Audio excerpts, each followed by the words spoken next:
नमस्कार दोस्तों, स्वागत है आपका अपने YouTube चैनल G2U RJ पर। तो आज हम आपके लिए राजस्थान की ज्योग्राफी की पहली क्लास लेके आए दोस्तों। तो जैसा कि हमने आपसे वादा किया था कि हमें आपको एक निःशुल्क बैच है वो उपलब्ध करवाएंगे दोस्तों, जिसका कोई भी शुल्क है वो आपसे नहीं लिया जाएगा। तो आज से हम हमारी जो क्लास है हम स्टार्ट कर रहे हैं दोस्तों। जैसे कि आने वाली जो क्लास है, आगे जो क्लास है वो रेगुलर आपकी आएंगी। जैसे कि मैथ की क्लास है, इसके बाद में साइंस की क्लास है, इसके बाद में जैसे कि पशुओं से संबंधित जो जानकारी है इसकी क्लास है, वो भी आपकी निरंतर है वो इसी चैनल के ऊपर चलने वाली है।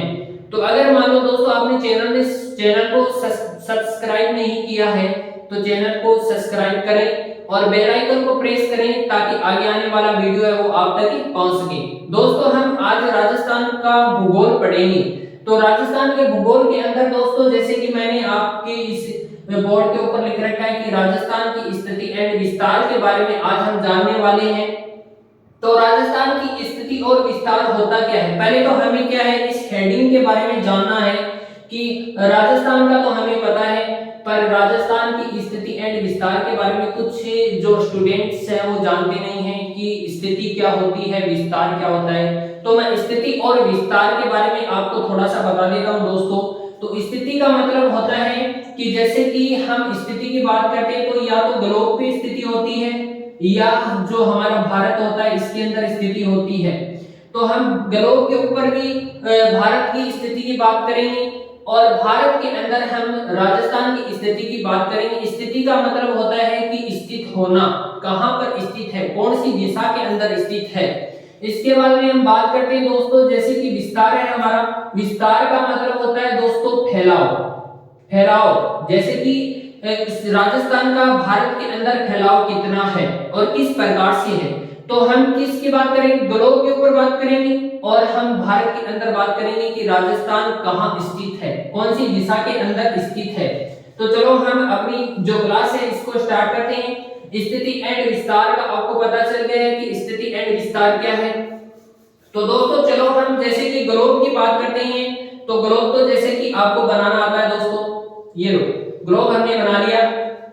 ग्लोब है वो सभी को बनाना आता है, कोई दिक्कत नहीं है यहाँ पर।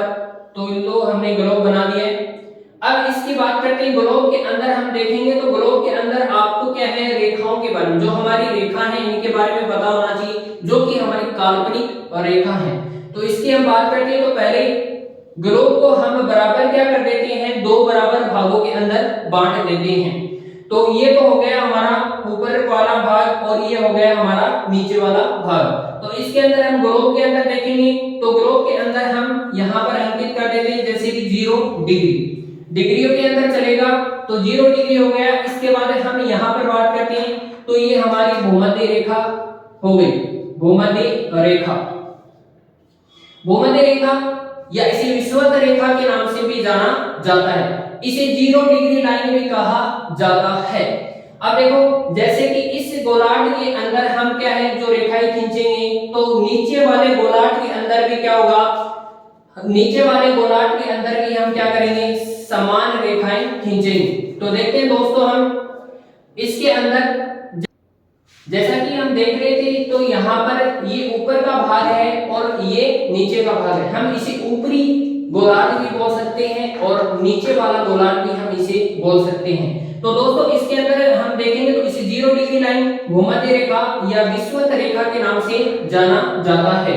तो इसके अंदर देखेंगे दोस्तों ऊपर वाले भाग के अंदर हम अगर कोई रेखा खींचते हैं तो नीचे वाले भाग के अंदर भी हमें क्या है रेखा खींचनी पड़ेगी। तो इसके अंदर हम देखते हैं दोस्तों जैसे ये रेखा खींची हमने तो ये रेखा होगी हमारी 23.5 डिग्री। इसके बाद में जैसे कि हमने समान बात की है, समान इस गोलार्ध के अंदर खींची जाएगी। तो समान इस गोलार्ध के अंदर हम खींच लेते हैं तो ये भी कितने डिग्री पे होगी दोस्तों, हमारी 23.5 डिग्री। अब बात करते हैं दोस्तों जैसे कि इसके अंदर हमें क्या है, दिशाओं का ज्ञान है। दोस्तों आपको दिशाओं का ज्ञान है, दिशाओं के बारे में आपको पता है कि दिशाएं वो कौन-कौन सी होती हैं और कहां-कहां पर स्थित हैं। तो दिशाओं की बात करते हैं दोस्तों। तो दिशाओं की हम बात कर लेते हैं। ये बराबर जैसे कि उत्तर दिशा हो गई हमारी, इसके बाद ये दक्षिण दिशा होगी। इसके बाद आगे चलते हैं दोस्तों। तो ये हमारी हो गई जैसे कि पूर्व दिशा, और ये हो गई हमारी दोस्तों पश्चिम दिशा। यहां पर लिख देता हूं मैं थोड़ा सा, क्योंकि यहां पर हमारी डिग्रियां लिखी हुई है, तो यहां पर लिख देता हूं पश्चिम दिशा। अब बात करते हैं, देखो दिशाएं 4 होती हैं। अब 4 को भी हम क्या है 4 भागों के अंदर और बांटते हैं, तो ये दिशा और ये दिशा, 4 को 4 भागों के अंदर हमने क्या कर दिया बांट दिया। तो इसके अंदर देखते हैं दोस्तों, उत्तर और पूर्व के बीच में आने वाली दिशा कौन सी हो जाएगी हमारी उत्तर पूर्व दिशा। इसके बाद में यहां पर पूर्व और दक्षिण के बीच में आने वाली दक्षिण पूर्व, दक्षिण पूर्व। इसके बाद में दोस्तों हम आगे बात करते हैं, तो यहां पर पश्चिम और दक्षिण के बीच में आने वाली दिशा हो गई हमारी दक्षिण पश्चिम। इसके बाद में आगे हम दोस्तों बात करते हैं, तो यहाँ पर उत्तर और पश्चिम के बीच में ये जो भाग आ रहा है, ये जो भाग आ रहा है, ये कौन सी दिशा होगी, तो ये दिशा होगी हमारी उत्तर पश्चिम, उत्तर पश्चिम दिशा। आपको पता है जैसे कि हमने ग्लोब का निर्माण यहाँ पर किया है, ग्लोब का हमने चित्र बनाया दोस्तों, तो ग्लोब के बारे में आपको जानकारी प्राप्त है। तो ग्लोब के अंदर जैसे कि कर्क रेखा है, वो आपको पता है कहां से निकल रही है, ये है हमारी कर्क रेखा, ये है हमारी कर्क रेखा, कर्क रेखा की बात करते हैं, और ये है हमारी मकर रेखा। तो आपको पता है कि ग्लोब के अंदर जैसे कि भारत है, भारत के अंदर से कर्क रेखा है वो कितने राज्यों से होकर गुजरती है, तो भारत के अंदर से जैसे कि हम बात करते हैं, भारत के अंदर से जो कर्क रेखा है वो 8 राज्यों से होकर गुजरती है, 8 राज्यों से होकर गुजरती है। तो 8 राज्य हैं वो कौन कौन से हैं, भारत के बीचों बीच से क्या है कर्क रेखा गुजरेगी, तो कर्क रेखा वाला स्थान देखना है कि कर्क रेखा वाला स्थान कहां पर है, तो कर्क रेखा वाला स्थान दोस्तों ये रहा आपके सामने। जैसे कि मैं इसे थोड़ा सा गहरा कर देता हूं, डबल लाइन खींच देता हूं, यहां पर आपको सुविधा होगी देखने में। तो यहाँ पर ये जो भाग है ये कर्क रेखा का है, और मैंने आपको एक क्वेश्चन बताया कि कर्क रेखा है वो भारत के 8 राज्यों से होकर गुजरती है, और भारत के बीचों बीच क्या है ये कर्क रेखा गुजरती है। तो उन 8 राज्यों के हम एक बार नाम देख लेते हैं। तो पहले स्थान पर आएगा गुजरात, दूसरे नंबर पर आता है हमारा राजस्थान, हमारा राजस्थान। इसके बाद में तीसरे नंबर पर आता है मध्य प्रदेश, मध्य प्रदेश। इसके बाद में चौथे नंबर पर आता है यहाँ पर मध्य प्रदेश के बाद में आएगा छत्तीसगढ़, छत्तीसगढ़। इसके बाद में आगे है वो आगे आएगा इसके अंदर छत्तीसगढ़ के बाद में आएगा झारखंड, छत्तीसगढ़ के बाद में आता है हमारा झारखंड। इसके बाद में दोस्तों हम बात करते हैं झारखंड के बाद में आएगा यहाँ पर पश्चिम बंगाल, झारखंड के बाद में आता है पश्चिम बंगाल। इसके बाद में पश्चिम बंगाल के बाद में आगे बात करते हैं तो यहाँ पर आएगा त्रिपुरा। इसके बाद में आगे की बात करते हैं तो लास्ट नंबर 8वें नंबर पर आएगा यहाँ पर हमारा मिजोरम, मिजोरम। मतलब इन राज्यों से होकर क्या है हमारी जो कर्क रेखा है वो गुजरती है। तो इसके अंदर क्या है हम राजस्थान का भूगोल पढ़ रहे हैं, तो राजस्थान के भूगोल के अंदर ये भी बात आती है कि कर्क रेखा है राजस्थान के कौन कौन से जिलों से होकर गुजरती है। तो इसका आंसर है वो आप जल्दी से कमेंट बॉक्स के अंदर लिखें कि राजस्थान की ऐसी कौन कौन से जिले हैं जिनमें से कर्क रेखा होकर गुजरती है। तो हमें क्या है भारत की, देखो भारत की स्थिति देखते हैं पहले हम कहां पर है, भारत की स्थिति देखेंगे तो भारत की स्थिति क्या है दोस्तों यहाँ पर है, भारत की स्थिति कहां पर है यहाँ पर है। जो मैंने बॉक्स बनाया आपको क्या है दिख रहा होगा बोर्ड के ऊपर, तो बॉक्स के अंदर क्या है मैंने भारत को यहाँ पर रखा है। तो भारत की स्थिति यहाँ पर है दोस्तों। तो ये गोलार्ध कौन सा हो जाएगा हमारा, ये हो जाएगा हमारा उत्तरी गोलार्ध, ये हमारा गोलार्ध कौन सा हो जाएगा दोस्तों उत्तरी गोलार्ध हो जाएगा। तो उत्तरी गोलार्ध है जैसा कि हम नीचे लिख लेते हैं भारत उत्तरी गोलार्ध में स्थित है, भारत उत्तरी गोलार्ध में स्थित है, उत्तरी गोलार्ध में स्थित है।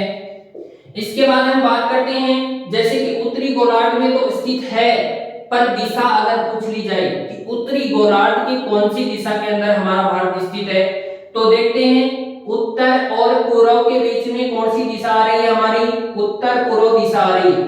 तो भारत है वो उत्तरी गोलार्ध के अंदर दिशा की बात करेंगे तो भारत उत्तर पूर्व दिशा में स्थित है। भारत उत्तर पूर्व दिशा में स्थित है, उत्तर पूर्व दिशा में स्थित है। इसके बाद हम दोस्तों बात करते हैं, ये बात है ये किसकी हो रही है, भारत की। किसके ऊपर हो रही है, ग्लोब के अंदर। अब हम किसकी बात करेंगे, राजस्थान की स्थिति। राजस्थान की स्थिति की बात जब हम करेंगे तो पहले हमें भारत का पता होना चाहिए कि ग्लोब के अंदर भारत कहां पर है। अब भारत हमें पता चल गया है कि उत्तरी गोलार्ध के अंदर स्थित है और उत्तर पूर्व दिशा के अंदर हमारा भारत स्थित है। अब बात करेंगे हम दोस्तों राजस्थान की। चलो राजस्थान को देखते हैं वो कहां पर स्थित है। तो दोस्तों इसका अगर आपने स्क्रीनशॉट नहीं लिया तो स्क्रीनशॉट इसका ले सकते हो, 5 सेकंड का आपके पास में टाइम है। इसके बाद में हम राजस्थान की स्थिति विस्तार को आगे कंटिन्यू करेंगे। तो जल्दी से ले लिया होगा दोस्तों आपने, तो मैं इसको थोड़ा सा इरेज कर देता हूं। इसके बाद में राजस्थान की स्थिति और विस्तार के बारे में हम जानेंगे। तो दोस्तों राजस्थान की स्थिति का मतलब होता है स्थिति की उसका स्थान कहां पर है, कौन सी दिशा के अंदर क्या है उसका स्थान है। तो हम ये थोड़ा सा इरेज कर देते हैं जल्दी से और इसके बाद में जल्दी से क्लास को कंटिन्यू करते हैं। तो इसके अंदर हम देखेंगे दोस्तों तो भारत की स्थिति की बात करते हैं। जैसे कि हम क्या बनाएंगे, ये लो, जैसे कि भारत का मैप है इस प्रकार से। तो मैप के अंदर हम इतना ही देखेंगे दोस्तों। तो मैप की बात करते हैं तो दिशाओं का ज्ञान आपको होना चाहिए। ये उत्तर दिशा है, इसके बाद में हम इस दिशा की बात करते हैं तो ये पूर्व दिशा है। इसके बाद में नीचे वाली आपको पता है कि दक्षिण दिशा है। इसके बाद में इस दिशा की बात करते हैं तो ये दिशा कौन सी हमारी, पश्चिम दिशा है।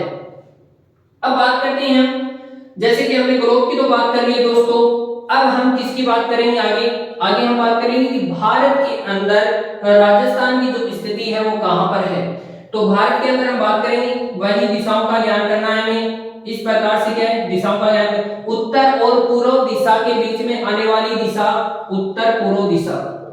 इसके बाद में नीचे वाले भाग के अंदर देखेंगे जैसे कि पूर्व दिशा है और नीचे कौन सी दिशा है, दक्षिण दिशा है। तो ये दिशा हो जाएगी हमारी दक्षिण पूर्व, ये दिशा हो जाएगी हमारी दक्षिण पूर्व। इसके बाद इस दिशा की हम बात करते हैं तो ये दिशा कौन सी हो जाएगी, जैसे कि दक्षिण और पश्चिम के बीच में आ रही है तो दक्षिण पश्चिम, दक्षिण पश्चिम दिशा।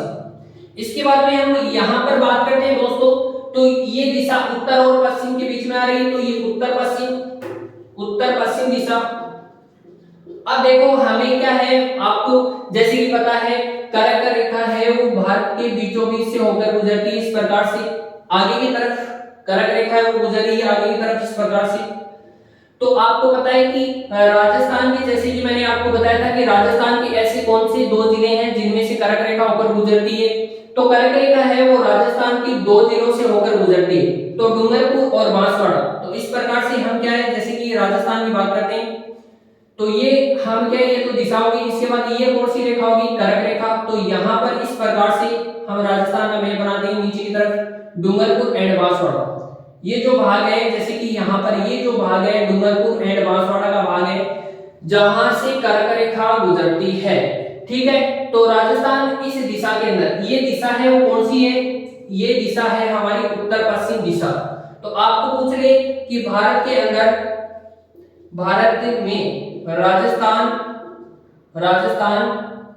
की स्थिति देखेंगे तो स्थिति आपको पता है कि उत्तरी गोलार्ध।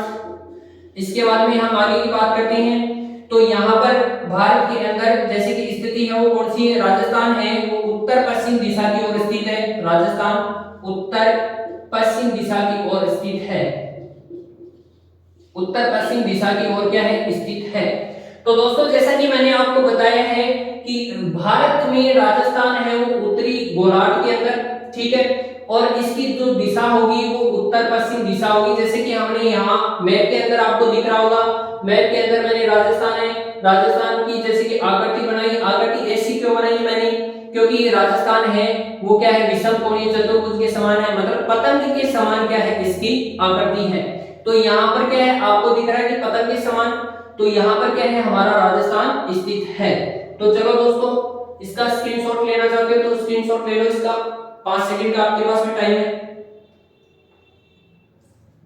तो चलो दोस्तों इसको इरेज कर देते हैं। इसके बाद में थोड़ा सा आगे चलेंगे, हम आगे चलेंगे तो दोस्तों क्रमबद्ध तरीके से हम क्या करते हैं, क्रमबद्ध तरीके से आपको बताते चलते हैं राजस्थान राजस्थान है, राजस्थान उत्तरी गोलार्ध में स्थित है। राजस्थान उत्तरी गोलार्ध में स्थित है। राजस्थान उत्तरी गोलार्ध में स्थित है। जैसा कि मैप के अंदर आपको बताया गया था, राजस्थान किस गोलार्ध में है, अंडरलाइन कर देता हूं यहाँ उत्तरी गोलार्ध के अंदर स्थित है। इसके बाद में आगे साथ साथ में दोस्तों आप नोट करते चलो, जैसे मैं लिखता चलता हूं वैसे। इसके बाद में आगे चलते हैं कि राजस्थान उत्तरी गोलार्ध में तो स्थित है, पर राजस्थान है वो कौन सी दिशा के अंदर है, तो राजस्थान उत्तर पश्चिम दिशा में स्थित है। उत्तर पश्चिम दिशा में स्थित है। उत्तर पश्चिम दिशा में स्थित है। इसके बाद हम बात करते हैं आगे, उत्तर पश्चिम दिशा के अंदर स्थित है, भारत की उत्तर पश्चिम दिशा के अंदर स्थित है। इसके बाद हम बात करते हैं दोस्तों, जैसे कि क्षेत्रफल की बात करते हैं, हम क्षेत्रफल की बात करते हैं, तो क्षेत्रफल की जब बात आती है तो भारत के अंदर सबसे बड़ा जो राज्य है वो राजस्थान है। क्षेत्रफल की दृष्टि से सबसे बड़ा जो राज्य है वो राजस्थान है। तो इसके अंदर देखते हैं, क्षेत्रफल का आप सबको पता है, पर यहाँ पर आज हम थोड़ा सा यूनिक नया करने वाले हैं। देखो तो यहाँ पर देखेंगे तो क्षेत्रफल का पता है 3,42,239। इसके बाद में पॉइंटों के अंदर आज हम आपके लिए कुछ नया लेके आए, क्योंकि पॉइंटों के अंदर कोई भी स्टूडेंट है वो याद नहीं करता है, तो मैं यहाँ पर आपके सामने कुछ लिख रहा हूँ। इसके अंदर पॉइंटों के अंदर आप बताना जो करेक्ट आंसर होगा वो कौन सा होगा इसका। तो पहले लिखता हूं मैं 71, इसके बाद में 72, इसके बाद में 73, इसके बाद में 74। हमारी आम भाषा में हम ऐसे बोलते हैं 71, 72, 73 एंड 74। पर दोस्तों कभी भी पॉइंट के बाद में संख्या है वो पूर्ण नहीं होती है, तो हम इसे क्या बोलेंगे 71, 72, 73, 74। तो दोस्तों इसका जो करेक्ट आंसर है वो आप जल्दी से हमें बताएं कि इसका करेक्ट आंसर कौन सा है। इसके बाद में मैं आपको करेक्ट आंसर बताता हूं इसका। तो इतना तो सबको पता है कि 3,42,239 वर्ग किलोमीटर क्या है, हमारे राजस्थान का कुल क्षेत्रफल है, जो कि भारत के अंदर प्रथम स्थान रखता है। तो इसके अंदर हम देखते हैं 3,42,239 पॉइंट। देखो आगे मैं बता देता हूं आपको कितना होगा, 0.74। ये क्या है, इसका करेक्ट आंसर है 0.74 क्या है, 3,42,239.74 लाख वर्ग किलोमीटर। वर्ग किलोमीटर क्या है, इसका टोटल क्षेत्रफल है। इसके बाद में हम वर्ग मील के अंदर देखते हैं, तो वर्ग मील के अंदर दोस्तों हम देखेंगे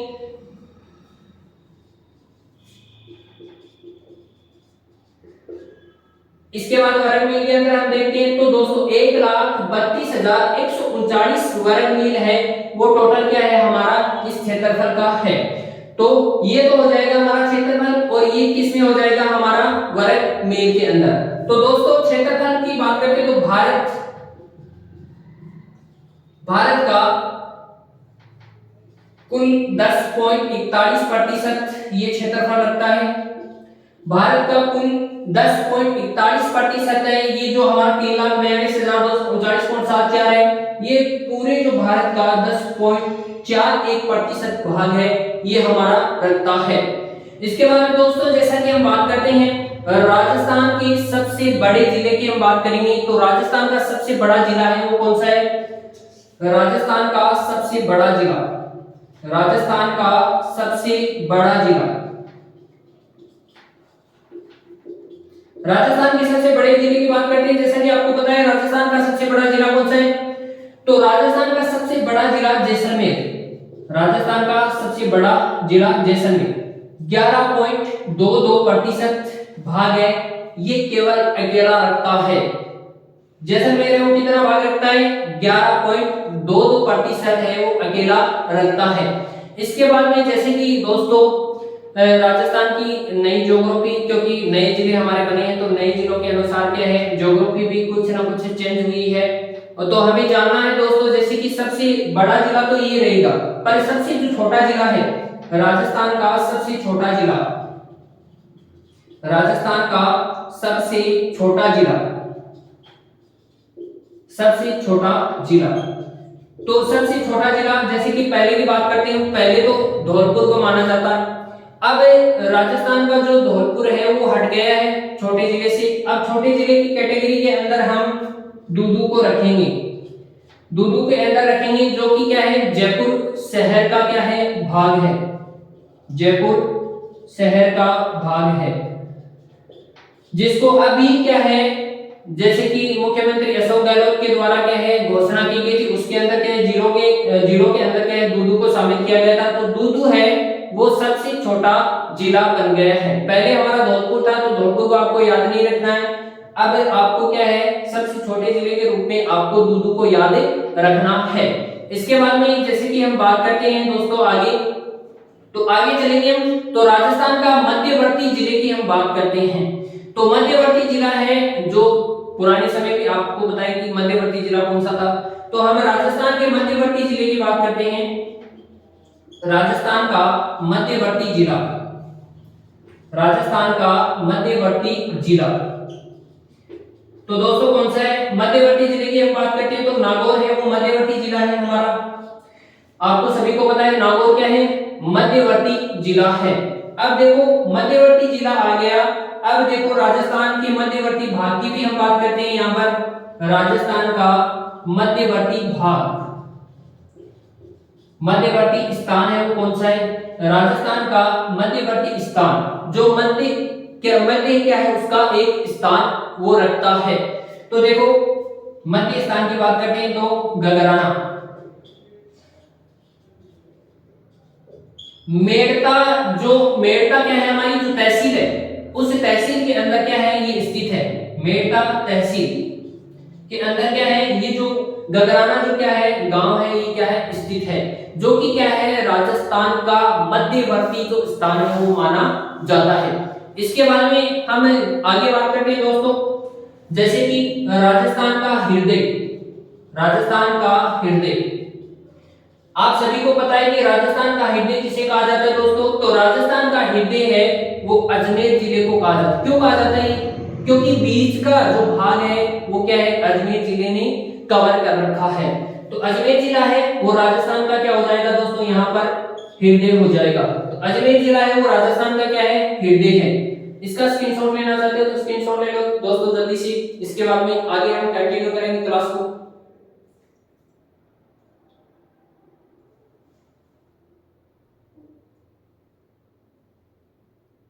अब आगे हम बात करते हैं दोस्तों, जैसे कि इसको इरेज कर देते एक बार। इसके बाद में हम आगे बात करेंगे राजस्थान की स्थिति एंड विस्तार की।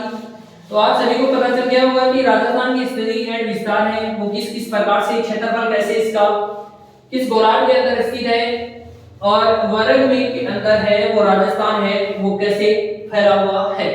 अब बात करते हैं दोस्तों, जैसे कि राजस्थान का हृदय अजमेर है। इसके बाद में सार्वजनिक जिलों से सीमावर्ती जो जिला है वो कौन सा है, सार्वजनिक जिलों से सीमावर्ती जिला, सार्वजनिक जिलों से सीमावर्ती जिला, सीमावर्ती जिला है वो कौन सा है। तो जैसे कि पहले अधिक जो हमारे जिले थे उनकी सीमा बनाने वाला पहले कौन सा था, पाली था।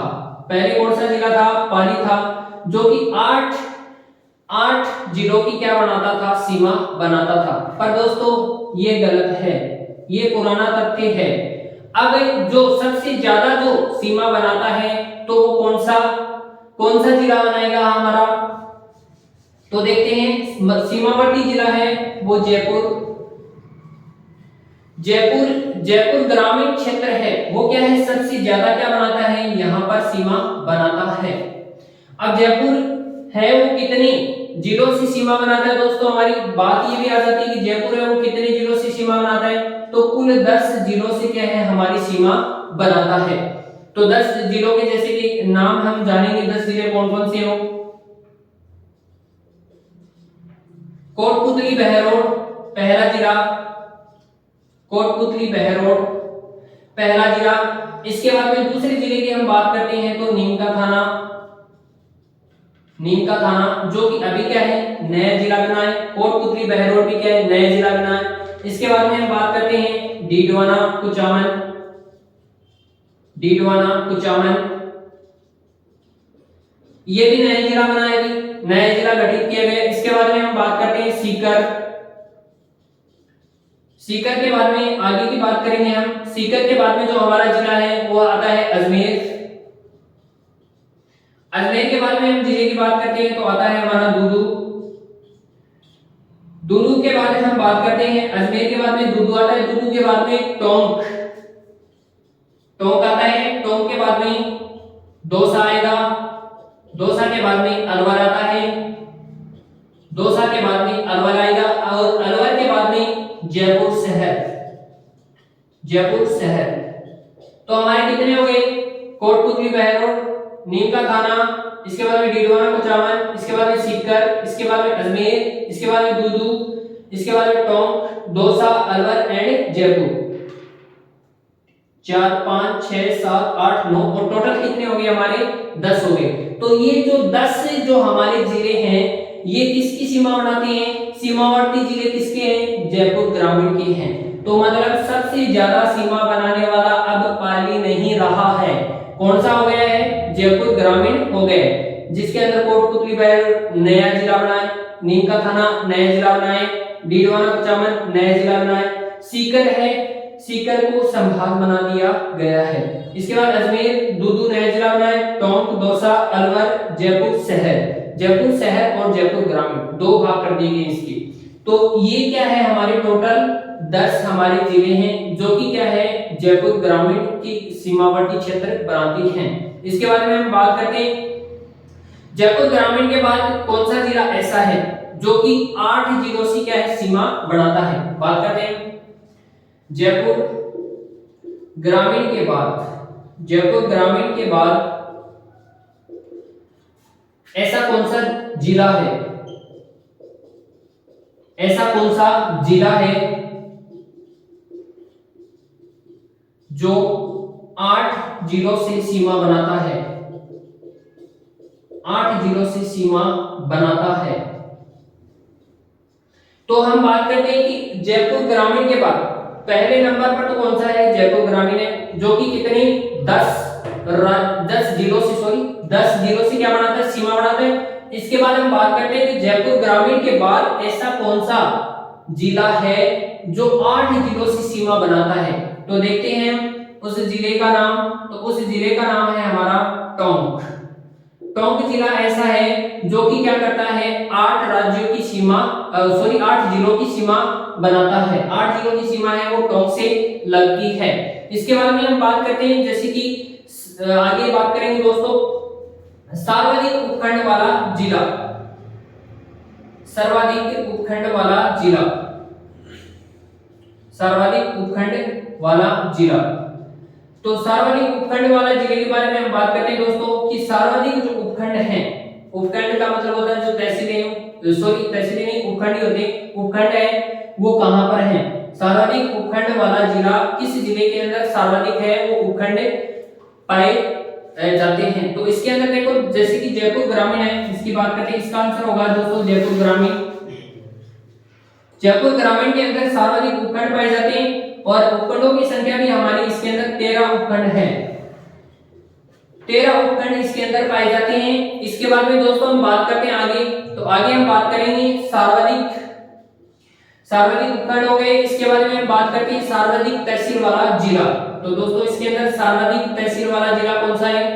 सर्वाधिक तहसील वाला जिला, सर्वाधिक तहसील वाले जिले की बात करते हैं दोस्तों, तो भी कौन सा आएगा हमारा? जयपुर ग्रामीण आएगा, जयपुर ग्रामीण। जयपुर ग्रामीण के अंदर सर्वाधिक तहसील है दोस्तों। तो इसके अंदर तहसीलों की हम संख्या देखेंगे तो तहसील है वो हमारी 18 तहसील हैं। तहसीलों की संख्या देखते हैं तो दोस्तों तहसीलों की संख्या है वो कितनी है हमारी? इसके अंदर टोटल तहसीलों की संख्या 18 है। इसके बाद में दोस्तों आगे बात करते हैं हम, तो इसका अगर स्क्रीनशॉट लेना चाहते हो तो स्क्रीनशॉट ले सकते हो। इसके बाद दोस्तों हम आगे बात करेंगे, इसके बाद में हम आगे बात करेंगे। चलो आगे बात करते हैं, इसको इरेज करते हैं। आगे हम स्थिति और विस्तार को कंटिन्यू रखते हैं दोस्तों। तो बहुत ही महत्वपूर्ण क्लास होने वाली है दोस्तों, शुरू से लेकर अंत तक देखें ताकि कोई भी जो आपका तथ्य है वो बीच में से छूट ना सके। शुरू से लेकर अंत तक देखें। अब बात करते हैं दोस्तों दो दो जिलों से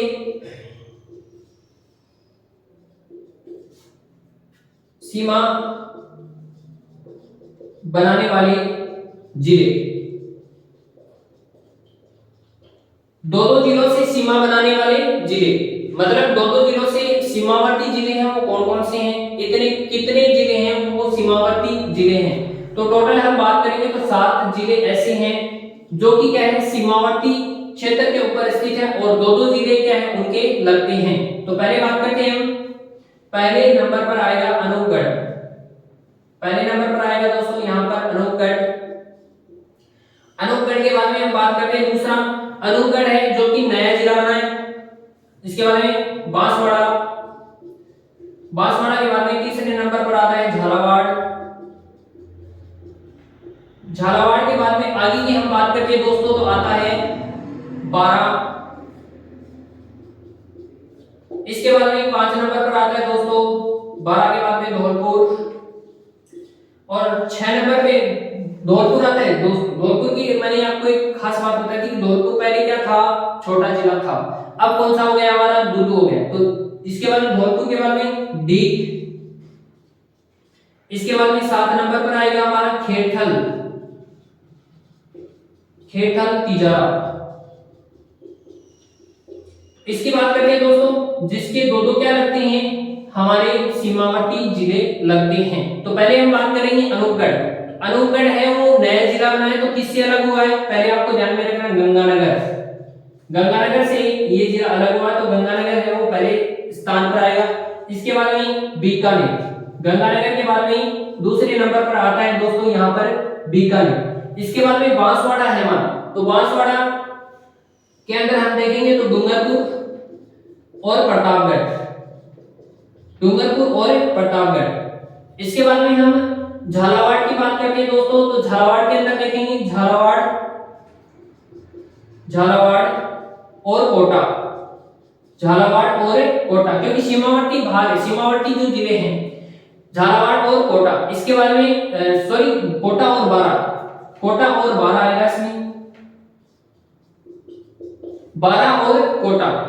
इसके अंदर झालावाड़ की सीमावर्ती जिले कौन से होंगे, कोटा और बारा होंगे। इसके बाद में हम बारा की बात करते हैं तो झालावाड़ और कोटा आएगा इसमें, झालावाड़ और कोटा।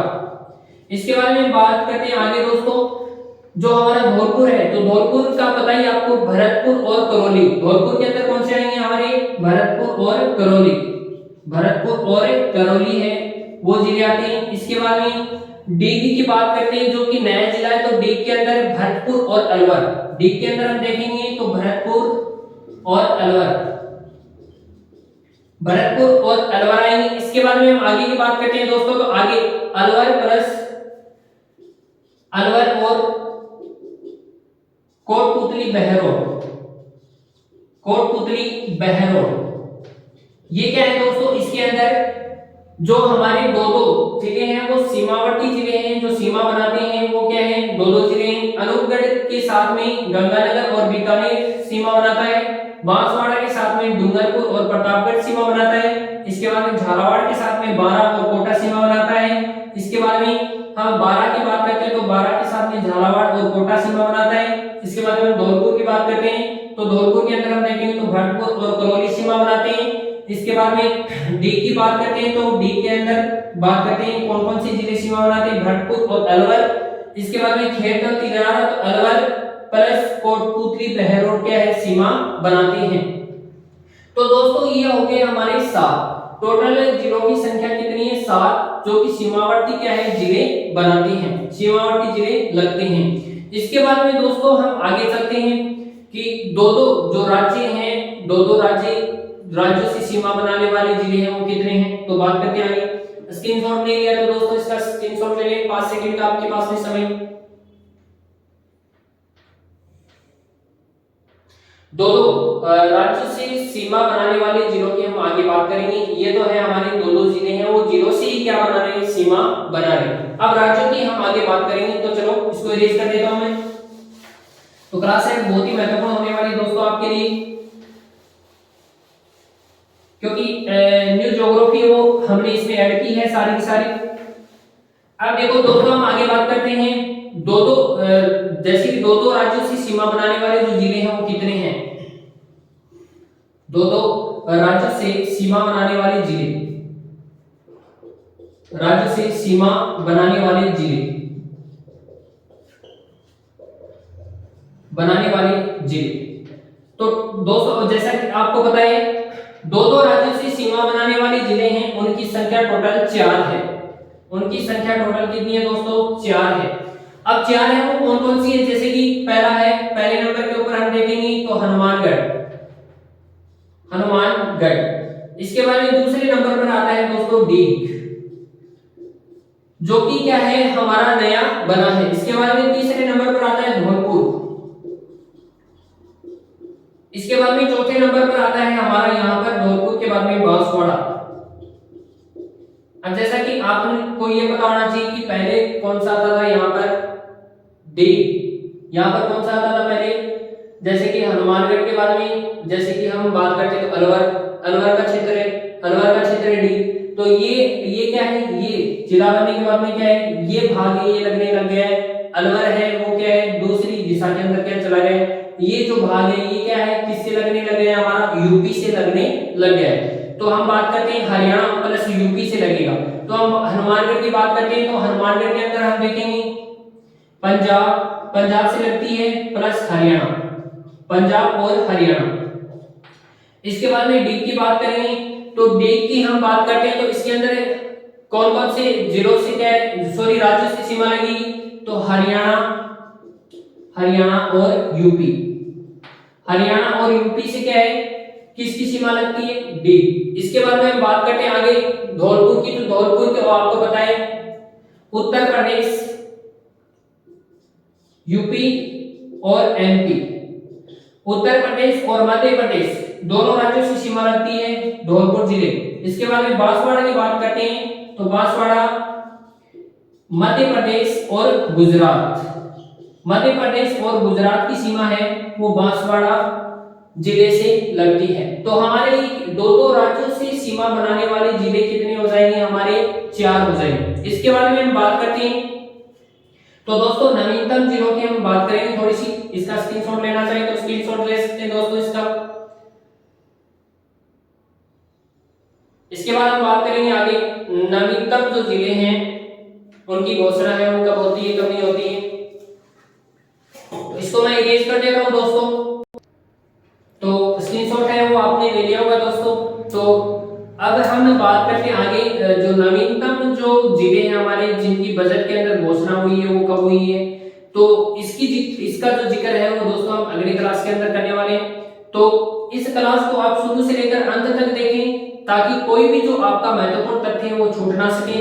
अगर चैनल को सब्सक्राइब नहीं किया तो चैनल को सब्सक्राइब कर लें, बेल आइकन को प्रेस कर लें ताकि आगे आने वाला वीडियो आप तक पहुंच सके। और ज्यादा से ज्यादा इस क्लास को दोस्तों आपके दोस्तों के साथ में शेयर करें ताकि वो भी क्या है इन महत्वपूर्ण तथ्यों से दूर ना रह सकें, उनके पास भी ये महत्वपूर्ण तथ्य पहुंच सके, ये हमारी क्लास है वो पहुंच सके। तो इसी प्रकार से क्या है आपकी हर सब्जेक्ट की क्लास है वो दोस्तों निःशुल्क होने वाली है और आपको क्या है बेहतरीन तरीके से यहाँ पर क्या है आपको कंटेंट मिलने वाला है। और तो चैनल को सब्सक्राइब कर लें, बेल आइकन को प्रेस कर लें। धन्यवाद।